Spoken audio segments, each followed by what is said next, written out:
Welcome to Mainland Cycle Center. Today we're going to look at a 2012 Kawasaki Teryx4 4-passenger Teryx with power steering, and of course this one's in the Camo. This is a brand new model from Kawasaki, just introduced about a month ago, a little over a month ago, at the Kawasaki dealer show, and real excited about this Teryx.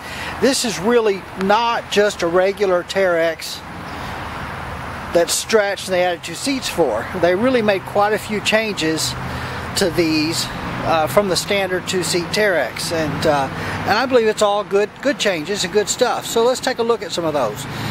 One of the first things that you may notice if you're familiar with the Teryxes is this treatment right along here is a little bit different. On the standard 2-seat Teryx, you don't see this piece of frame rail that goes all the way around. It's kind of a little exoskeleton kind of gauge a little bit.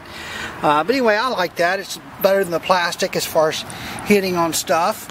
Of course, the doors are standard on these, and the doors are really nice and easy to open. Just open them and they just close, and they close real solid and real nice, just like that. Real easy to get in and out of.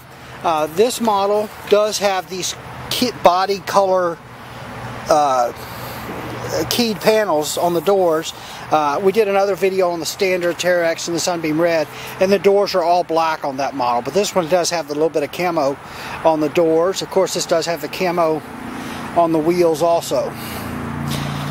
These are brand new tires from what's been coming on the city. These are a Maxxis Bighorn. It's a 26-inch tall tire. Real meaty and aggressive for an OEM tire anyway, and but real nice. The seats in these are very soft and very plush. They really wrap around you real good and hold you in place real well. With them being the new high back seat, there's no need for any kind of headrests in them, which is I think nice. They're much more plush looking. And then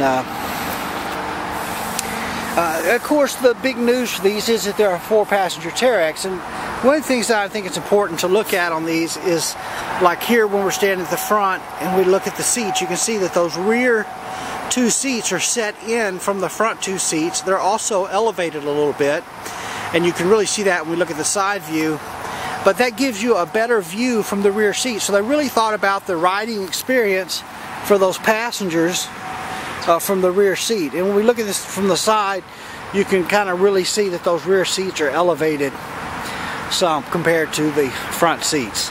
So I really thought about the view for those rear passengers. Alright, let's take a look at some of the instrumentation on here. Still just, these are automatic, so it's just a gas pedal and a brake pedal. And so you see those there. There's a little footrest here that you can brace yourself against.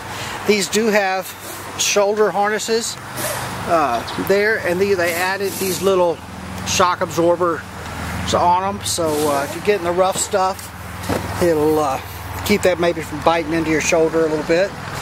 They changed the instrumentation a little bit. It's canted towards the driver from the standard 2-seat Teryx, and then it's the newer style gauge, much like is on the 2012 Brute Force. We'll turn this on, see if we can get a look at some of what you see there. So this tells you 2-wheel drive and 4-wheel drive. We're in 2-wheel drive now, so just those rear ones are lit up, and there I put it in 4-wheel drive, so now it lights up those front 2 wheels.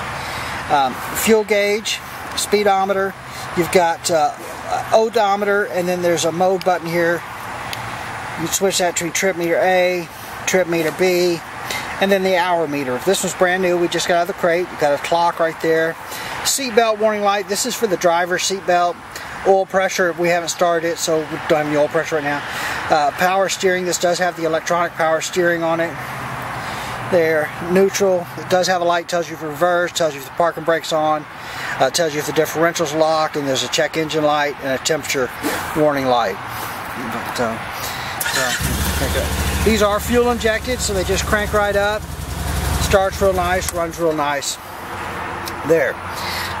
They added, this has now a console mounted cup holder from the standard 2-seat Teryx, so that's kind of new, a little cubby hole there. Also a 12-volt power outlet there, and then Here's your shifter, neutral, high, low, and reverse. Parking brake is now here instead of a foot activated parking brake on the standard Teryx. You do have a glove box there. And let's see, here's your ignition switch, and then here's your headlights, off, low beam, and high beam. And then there's another little cubby hole right there. It's got a sport style steering wheel, maybe you can see that. Got a grab handle there for the passenger, and then there's a new handle here for the passenger to hang on to. Very nice. And then in the rear, turn around and look at these rear ones. You can see there's a cup holder there, and there's a little cubby hole, and then there's another cubby here, and then there's also a 12-volt power outlet for the rear seat passengers.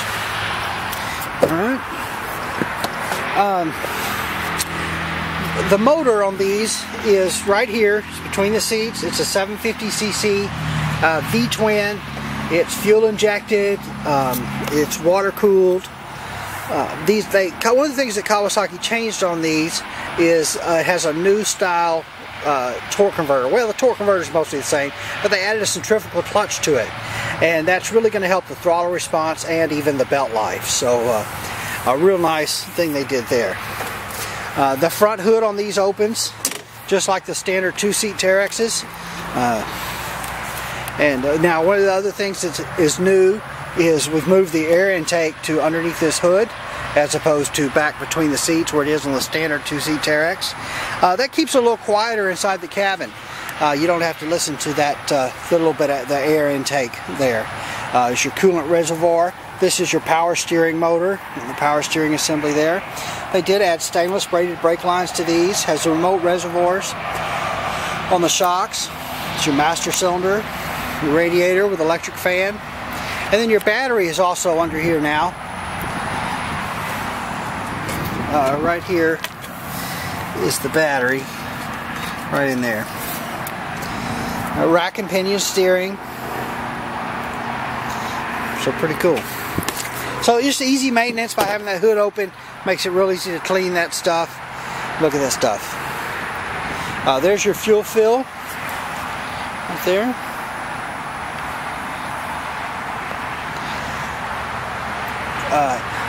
Storage compartment. This will hold a large cooler, so pretty good size. And these are rated at 250 pounds carrying capacity on the back. Got 4 tie-down hooks in here, right there, one in each corner. Tail lights on the back, and then here's a look at the rear end. These have a 2-inch receiver right there, and so you just plug a drawbar into it and you pull a trailer. Remote reservoirs on the rear shocks. Looks like they have quite a bit of adjustment on them. Spring tension and looks like some dampening suspension adjustments. This is fully independent suspension, but then these also use the Kawasaki multi-disc wet rear brake. So what that means is, if you're not familiar with the Kawasaki's, is that there's no brake in here at this wheel, and then there's no brake in here at this wheel, then there's no brake here, and no brake here. The brake is actually on the drive shaft coming back, and it's built into this housing. It's right in there. And it's a multi-disc wet rear brake. And by wet, we means it rides in an oil bath. So it rides in the same oil that this rear ring and pinion gear rides in. And it's multi-disc, kind of like the wet clutch on a motorcycle, which gives a lot of surface area without being big in diameter. By keeping it smaller in diameter, you don't have a brake hanging down low to affect your ground clearance. But because it stays so clean, because it rides in an oil bath, I doubt you'll ever replace these rear brakes. We've been using this style rear brake on our ATVs now since 2002, when the Prairie 650 was introduced, and we have yet to replace a set of rear brakes, and they just do really well. So that's just a fantastic feature that Kawasaki has. There's your muffler. Looks like it's stainless steel. It's a great looking unit. We've got some accessories available for these already. It's going to be heavy-duty aluminum skid plates and tops, and a rear box for the back, and fender flares and bumpers and all that good stuff. And Well, I'm sure we'll get some of these accessorized real soon. But there you have it. That's the 2012 Teryx4 from Kawasaki. This one is the power steering, and right now this one's in stock. And we'd welcome you if you want to come by and take a look at it, maybe even take it for a drive. We'll be happy to pull it out and let you ride it. But there it is. Alright, we are Mainland Cycle Center. We are located about 30 minutes south of downtown Houston, just off of I-45 in LaMarque, Texas. Our website is mainlandcyclecenter.com. Our phone number is 409-948-4969. Give us a call, shoot us an email, and we'd love to help any way we can. Thanks for watching.